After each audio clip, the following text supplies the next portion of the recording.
At this point in time, we are in a very important stage where we're rapidly moving towards living in a state of unity and oneness.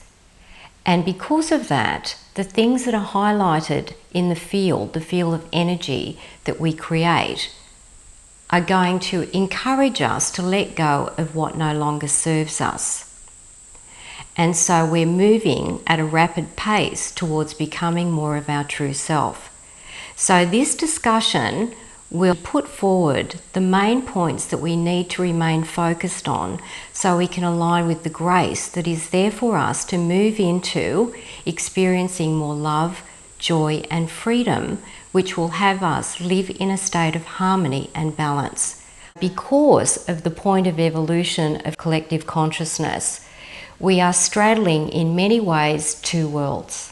And this is a year where the dividing of ways, or those two worlds becoming more apparent, is going to be very much in the forefront.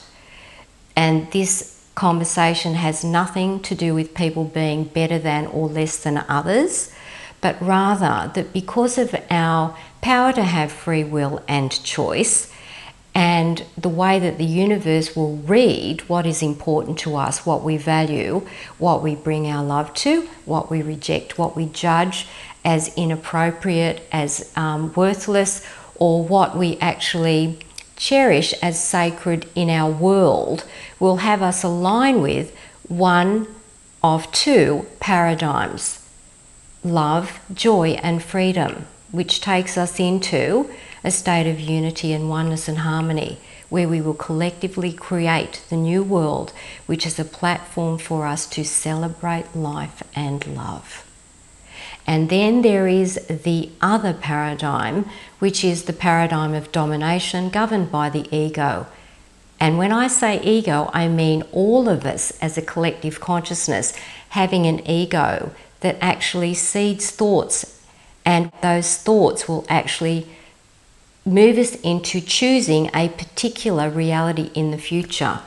Every day we choose, what do I want to do today? What do I see myself doing tomorrow? And with all 6 billion people on the planet, those choices in the pool of the collective unconscious will then seed a reality in creation. So on one side we have the new world, on the other we have a world that is in line with the paradigm of domination, which is about oppression, which is about people living often in self-doubt and fear. And so we all have a choice which paradigm, which way of life, which way of being that we choose to actually fully step into, commit our hearts to and resonate with. Now, if we choose to move towards love, joy, individuality and freedom, and living in harmony with all that is, it means that we have to give up our resistance to being loved and receiving from life gracefully, because it is a gift. And in line with that, to live in a state of gratitude with an open heart, recognizing that the world was actually created for each one of us as an individual, as a playground for us to celebrate more of who we are. To take that on with gratitude in our heart, knowing that that is the truth, because we are going to keep the hope alive to know that goodness, truth and beauty is more powerful than oppression, domination, control and fear. And that is a fundamental choice that we will all make. It's not a choice that is simply made in the head. It is a choice that needs to be backed by heart.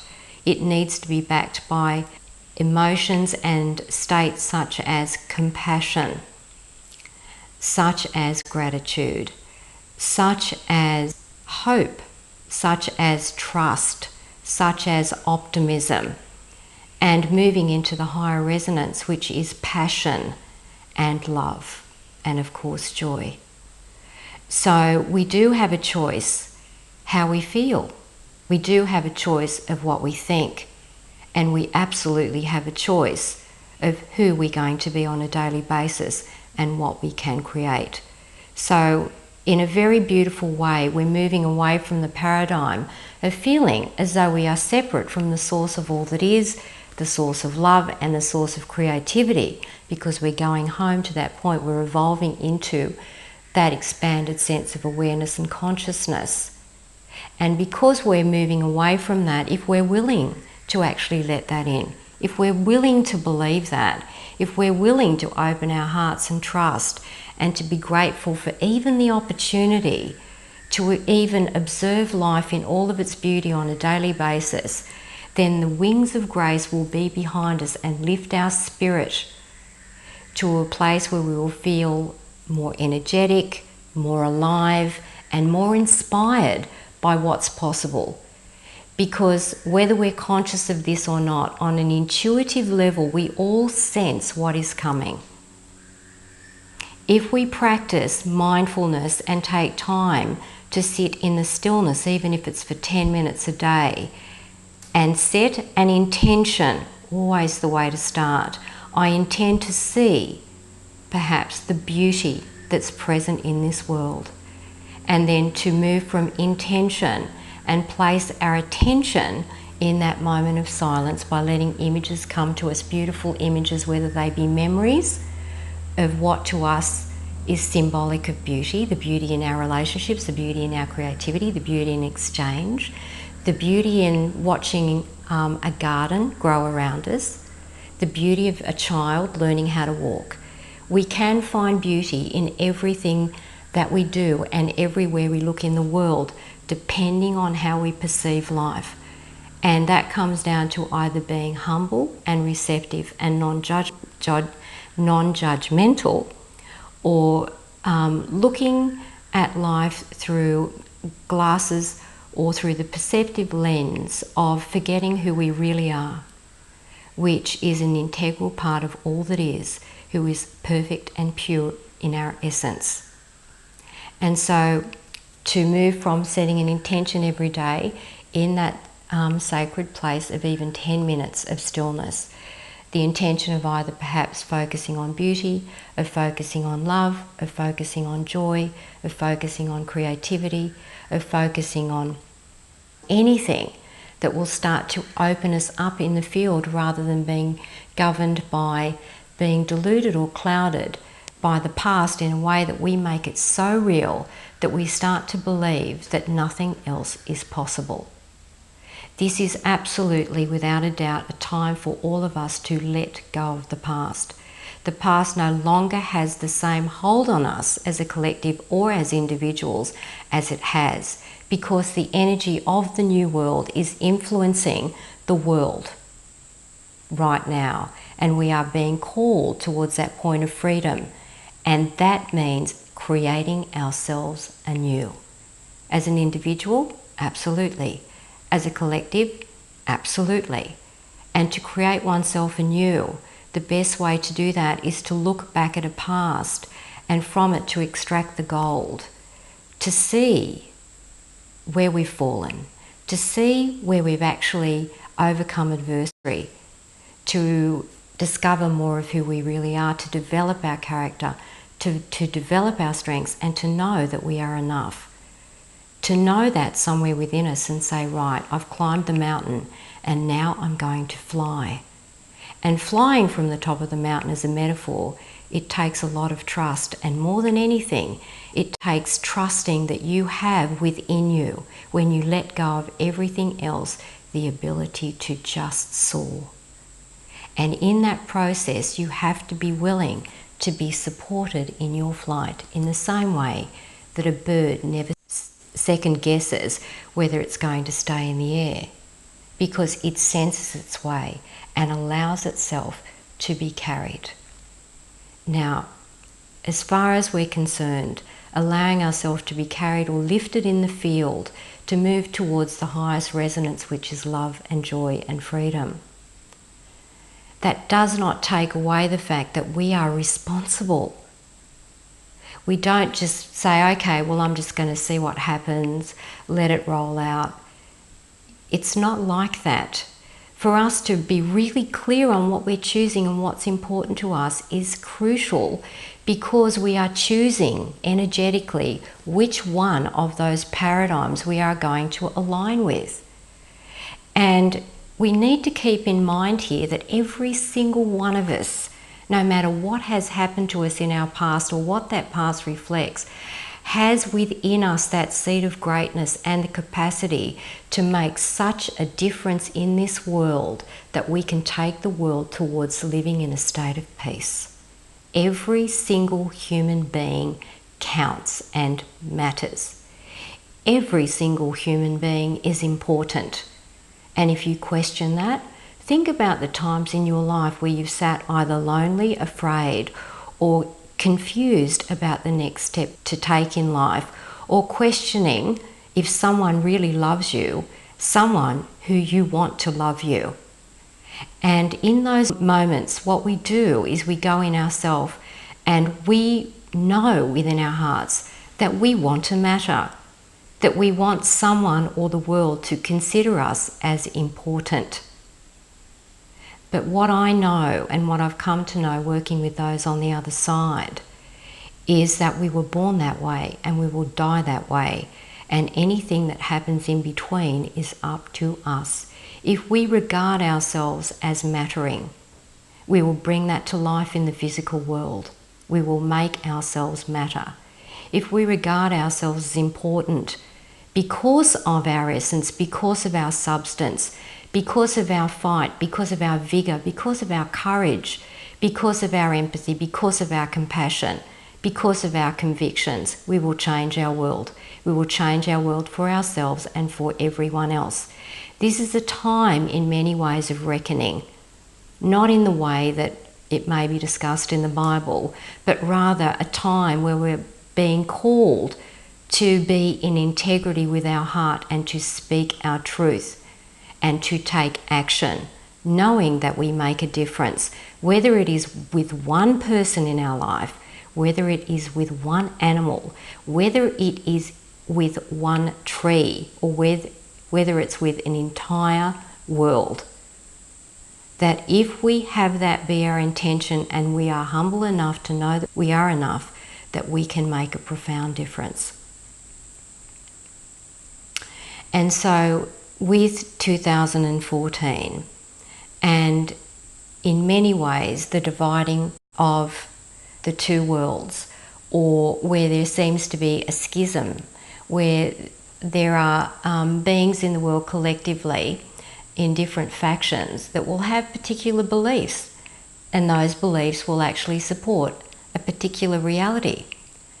Choosing and standing for what is important to you, imperative.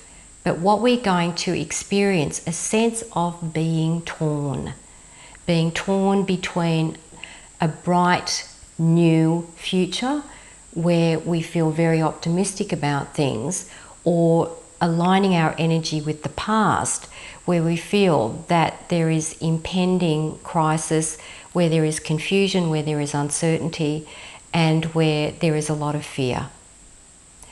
And so if you feel at times that you are torn between the two, whether it's in the course of a day, whether it's in the course of a week, or whether it's over the course of a month, those are the times to get really centered, to disengage from the collective, to disengage from what you see with your physical eyes and rest in your heart, and to know that if you choose to open up to being loved and to loving more, even in small ways, that will come back to take you to the next level of consciousness. It will lift you in the field where the wings of grace, as I've mentioned before, are behind you, and that you will be supported in your journey to take the next step in life towards recognizing more of your true self and what's available to you. Now, put in simple terms, this is certainly a time that, yes, we need to be honest with ourselves and honest with others. It's a time where we need to be really fully conscious that our fear and doubt are something that we need to let go of and move beyond. And that in that we have to be willing to give up what no longer serves us, even if we're too afraid to let it go. We need to be able to step into the uncertainty and know that we will then find a place after floating for a while to stand firmly on the ground, claiming more of who we are. That it is important at this particular time that we pay attention to the small things in our world that bring us joy, that we pay attention to the small things in our world that need loving attention. Because where we bring our energy in that way, in many ways, we are healing a small part of the earth, or we are celebrating a small part of the earth.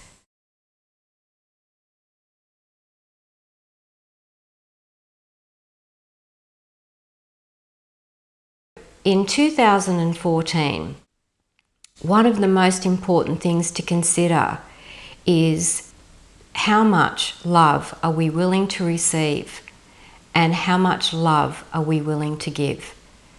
Not just in our significant relationships, but in every situation on a daily basis, as we have a relationship with everything in life or all that is, not just people, but with the planet itself, with nature, with the animals that we coexist with our relationship even with things in our world. How much do we value that we have? What do we hold sacred? How much love do we have for what we do with our work, in our play? So those considerations are important, that love is considered everywhere in every arena of our life.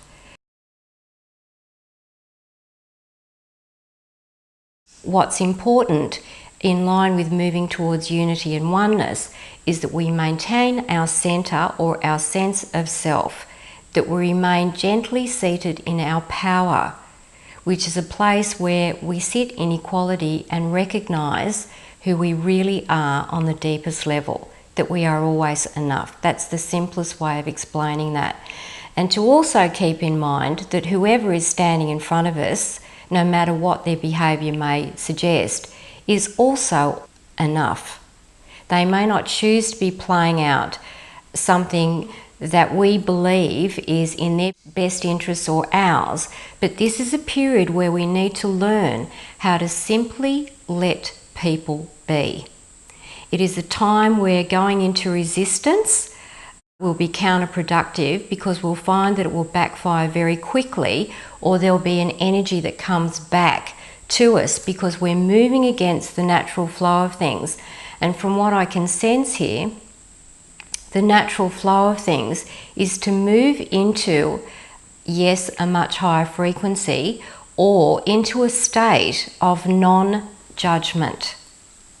To be in a state of innocence where we are open to receiving from life gracefully, which I've already said, but that means that we recognise that the best place for us to stand in life and the best perspective for us to view ourselves is from a place where we recognise that we are actually an aspect of all that is, that there is nothing missing inside of us.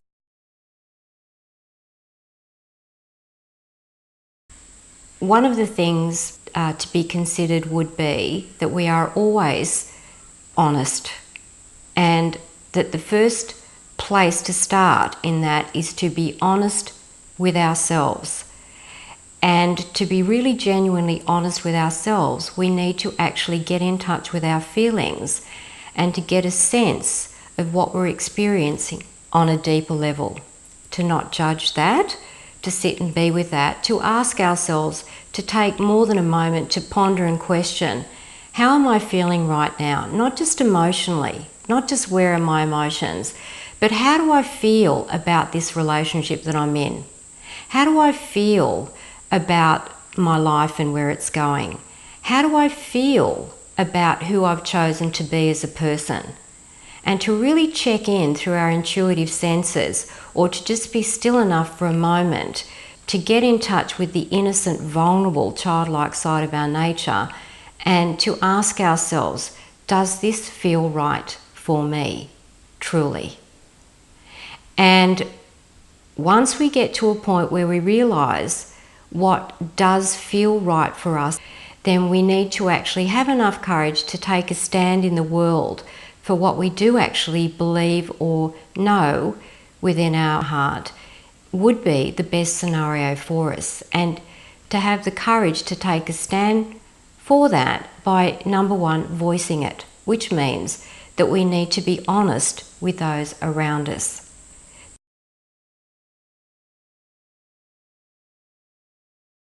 This is a year, most definitely, where resistance, yes, is counterproductive, and also a reluctance to change can bring in a lot of struggle.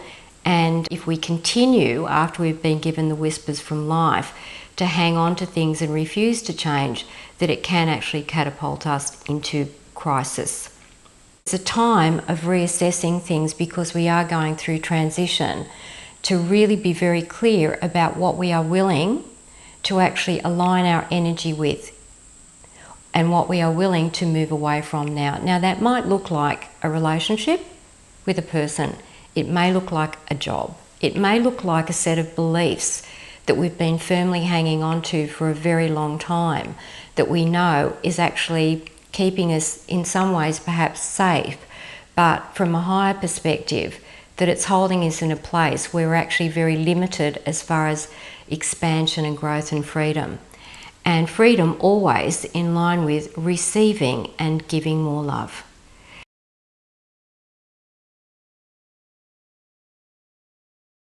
So for me, always, as I've been taught by those on the other side, the primary focus and purpose of life is that we are here to know and celebrate love. That we are here to know and celebrate our creativity.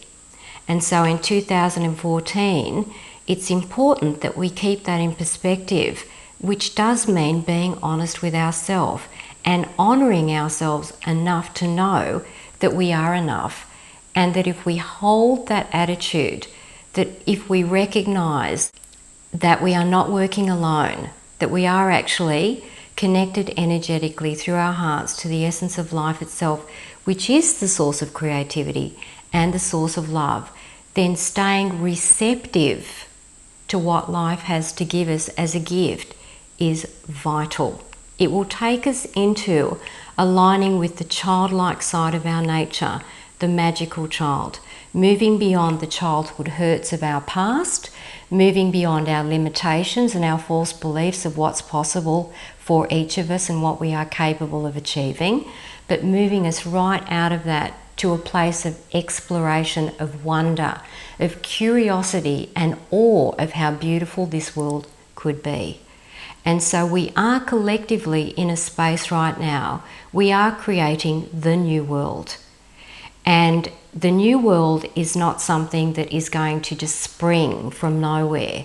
It is actually a body of consciousness that is already in creation that we are aligning with.